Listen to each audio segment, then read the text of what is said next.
प्रशासन कितना अंधा बहरा गूंगा हो चुका है। इंसान की कीमत इतनी है क्या? तुमने अपनी कमेटी बुलाओ, तुम्हें मार देते हैं हम, तुम्हारे बेटों को मार देते हैं। जल्द से जल्द कार्रवाई और शकीला बानो को सस्पेंड करो जल्दी जल्दी। सरकारी गाड़ियों से आम आदमी को कुचला जा रहा है। अभी तक शकीला बानो को ना तो कोई सस्पेंड किया गया है, ना कोई कार्रवाई की गई, और शकीला बानो ये और कहते हैं कि आपको जो करना आप कर लो। तो मेरे को कह रही है आपको राज करे बता मैं अंदर डाल दूँ। हमारी तो सरकार से गूंगी बेरी पर्ची सरकार से यही गुजारिश है, जब तक न्याय नहीं मिलेगा हम नहीं उठेंगे ऐसे। अगर आप सड़क पर चल रहे हैं तो आप सावधान हो जाएं, क्योंकि अभी तक तो ये था कि काली थार कहीं आपको उड़ा ना जाए, स्कॉर्पियो या जो बड़ी गाड़ियां घूम रही हैं कहीं आपको टक्कर ना मार जाए और आप अपनी जिंदगी से जो है हाथ ना धो बैठें। लेकिन एक मामला आपको बताती हूँ, जहां आरटीओ दस्ते की गाड़ी ने ही एक युवक को टक्कर मार दी और युवक ने आज जो है एसएमएस अस्पताल में दम तोड़ दिया। मेरे साथ कुछ लोग मौजूद हैं जो अभी मॉर्चरी के बाहर प्रदर्शन कर रहे हैं। क्या मांगे हैं, पहले मांगे इनकी जो है सुन लेते हैं, लेकिन उससे पहले ये जान लेते हैं कि युवक कहाँ से थे, क्या कुछ बात थी और कब का ये हादसा है। मेरे साथ आप सभी लोग मौजूद हैं। अब तक तो डर ये रहता था कि अगर आप सड़क पर चल रहे हो तो काली थार से बच कर रहो, लेकिन ये हादसा हमें बताता है कि अब तो आप पुलिस वालों से भी बच के रहो। ये हादसा कब का था और क्या हुआ था? 8 तारीख को ये जो अपने गौतम मीणा भाई साहब हैं, ये एक अपने घर के लिए कोई सामान लेकर जा रहे थे। आरटीओ वाले जो मैडम है हमारी शकीला बानो, ये एक ट्रक के पीछे पैसे कमाने के चक्कर में ये भाग रही थी, जिसको ये भी नहीं दिखा कि आगे आगे मेरे एक मोटरसाइकिल चल रही है, एक आम व्यक्ति चल रहा है। इसको सिर्फ एक पैसे दिख रहे थे कि उस ट्रक में शायद पैसे मिलेंगे अपने को। इसने उसको इतनी जोरदार टक्कर मारी कि अगले बंदे ने हेलमेट लगा रखा था। सरकार से बोलती है हेलमेट लगाओ तो सर बच जाएगा, लेकिन इसकी टक्कर इतनी जोरदार थी कि उस भाई का सर ही नहीं बचा और उसने आज 5वें दिन अपना दम तोड़ दिया। तो इसके जिम्मेदार प्रशासन है और वो अभी तक नौकरी भी कर रही है। सब चीज़ें उस टाइम भी लाइव चली थी, उस टाइम भी वीडियो डाली थी। उस टाइम का प्रशासन कितना अंधा बहरा गूंगा हो चुका है कि अपने आप को इतना सपोर्ट कर रहा है। ये सरकारें ऐसी हमने बनाया ना, इन सरकारों को हम बदलना भी जानते हैं। ऐसी बात नहीं है, हम बदलना भी, विपक्ष हो या पक्ष हो, बदल जाओगे अगर ऐसी हरकतें करोगे तो। ये आम जन है, ये यही बनाता और यही बिगाड़। और शकीला बानो को भी यही था कि हमारा कुछ नहीं होगा और कुछ हुआ भी नहीं उसका, क्योंकि वो जो वीकेआई थाना है उसमें पहले भी एक मैं प्रकरण में गई थी, एक मजदूर मरा था। जब वो थाना इतना भ्रष्ट, इतना, वो दिया कुमारी का एरिया है, इतना भ्रष्ट, क्योंकि दिया कुमारी का सीधा हाथ, मैं नाम लूंगी डायरेक्ट उसका, क्योंकि उसका पूरा हाथ है उस क्षेत्र के अंदर। वो वहाँ पे कोई भी मर जाता है, चलो हम तो यहाँ के आम आदमी हैं, हम मीणा है, हम गुजर है, हम राजस्थान के आम आदमी हैं, तो हम लोग तो यहाँ खड़े। वो जो बिहारी मजदूर, वो बेचारे यूपी वाले जो वहाँ पे आके मजदूरी करते हैं, उनके लिए तो कोई धरना पड़ता, क्योंकि हमें पता ही नहीं वो बेचारे कब मर गए। वहाँ मैंने एक चीज़ें सुनी थी लोगों के मुंह से, जिस टाइम हम उस मजदूर के उसमें गए थे, कि अगर कोई मर जाता है, घायल होता है, तो उसको 50,000 और 1 लाख रुपए। इंसान की कीमत इतनी है क्या? तुमने अपनी कमेटी बुलाओ, तुम्हें मार देते हैं हम, तुम्हारे बेटों को मार देते हैं सरकारों के, और फिर हम दे देंगे तुम्हें 1 लाख दे रहे हो मुआवजा, हम 2 लाख देंगे। आप लोग हमें बिल्कुल भी बेवकूफ समझ रहे हैं। जल्द से जल्द कार्रवाई और शकीला बानो को सस्पेंड करो जल्दी जल्दी, नहीं फिर कुछ भी होगा हमें नहीं पता।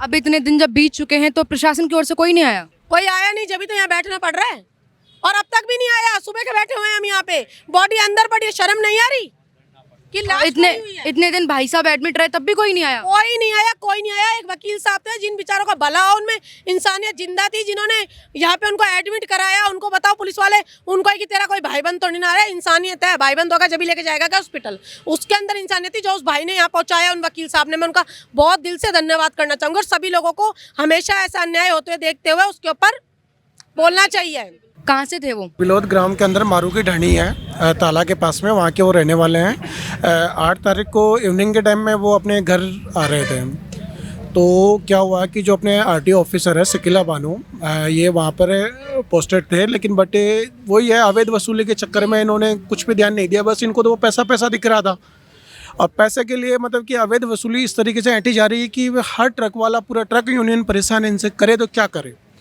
अगर आज आम आदमी को ऐसे कुचला जाएगा तो फिर क्या होगा?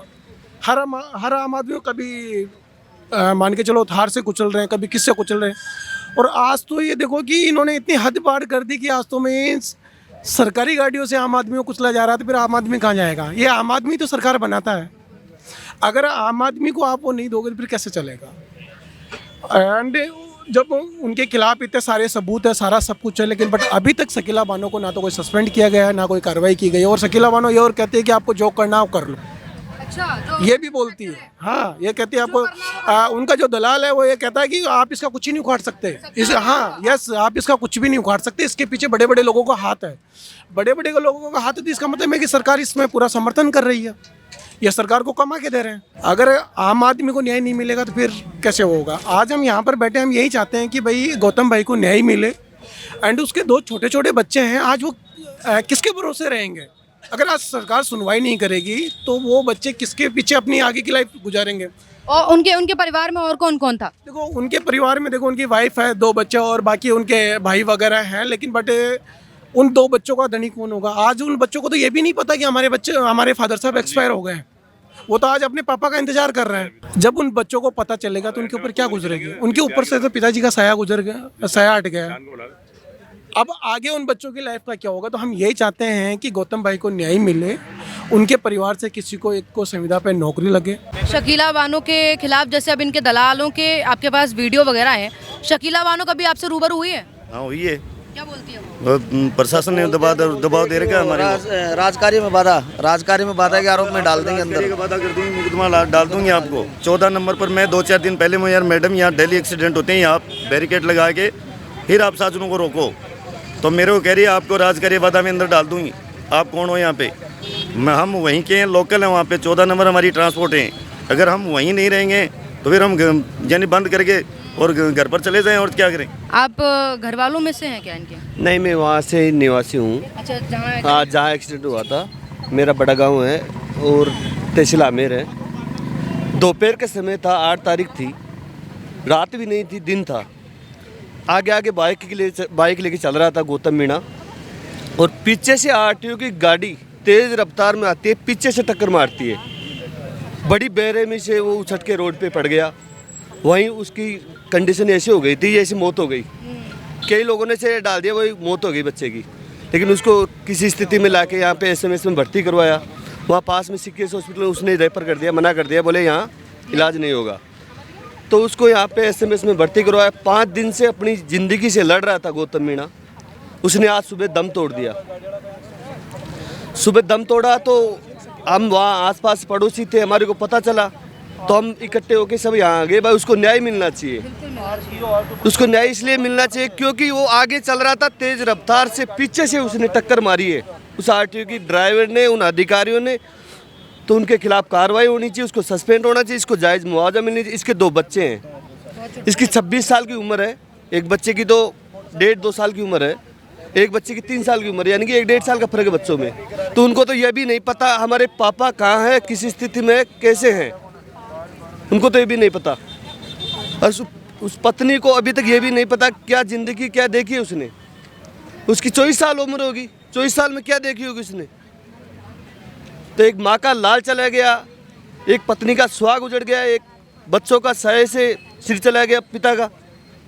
तो बड़ी रहे हाँ, तो उसका पूरा परिवार उजड़ गया। हमारी तो सरकार से गूंगी बेरी पर्ची सरकार से यही गुजारिश है, इसको न्याय मिले, जायज़ मुआवजा मिले। जो भी हमारे पंच पटेल जो निर्णय करे उससे हमारे से आके बात करे।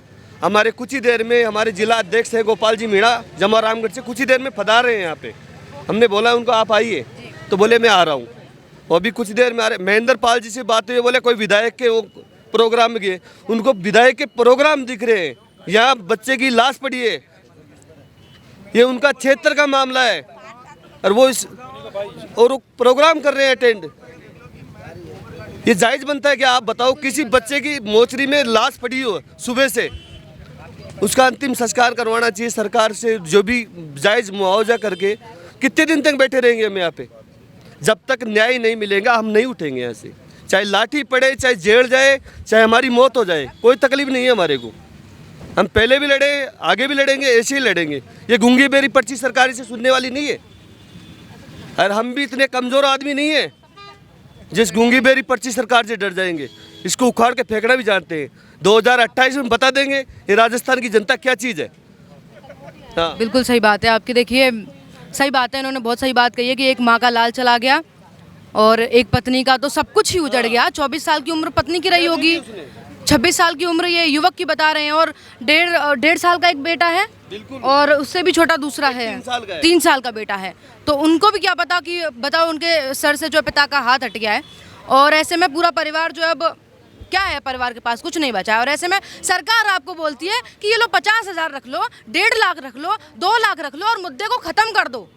ऐसे कैसे ख़त्म कर दो? और जब ये लोग अधिकारियों से पहुंच बनाने की कोशिश कर रहे हैं, बातचीत करने की कोशिश कर रहे हैं, तो वो बोलते हैं कि हम जो है विधायकों के यहाँ हैं, किसी के इवेंट में, यानी कि उनके लिए इवेंट इतने ज़रूरी हो गए कि वही बात है कि मरो आप, तो हमें क्या है, मतलब सीधी बात ही हो गई इनके वोट लिए। लेते हैं जब तो सबके गांव घर घर जाते हैं, एक एक घर घर ढाणी जाते हैं, बोलते हैं हम आपकी समस्या सुनेंगे, आपके सुख दुख में शामिल रहेंगे। अरे सुबह से लाश पड़ी है,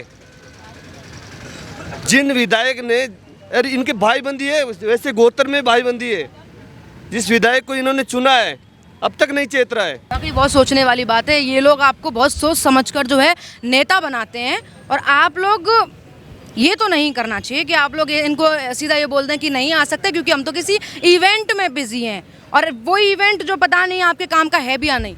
दूसरी साइड की अगर बात करें तो जहां आम जनता आजकल सड़क पर चलने से भी डर रही है कि भाई अब पुलिस की गाड़ी आ रही, कहीं वो ना हमको ठोक दे।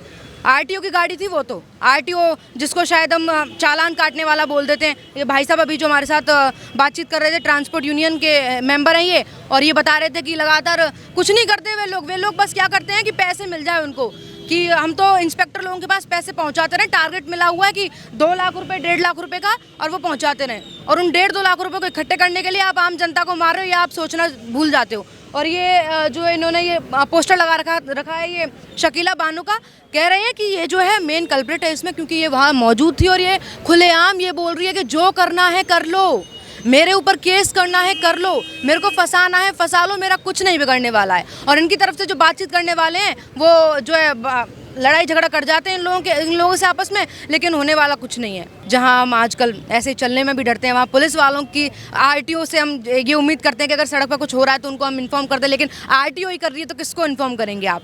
सरकार ही इसमें इन्वॉल्व है तो आप किससे मदद की गुहार लगाएंगे? तो अब देखना होगा कि क्या कुछ इस केस में अपडेट रहता है। बाकी अपडेट तो मैं आपको देती रहूँगी मामले में कि कितना न्याय मिलता है, कौन सुनता है, कौन इनसे मिलने आता है, कौन इनकी जो है पूछ करता है। अपडेट आपको देती रहूँगी। देखते रहिए अपडेट इंडिया मेरे साथ। मैं आपके साथ कृपा उपाध्याय, कैमरामैन जावेद अली के साथ, जयपुर।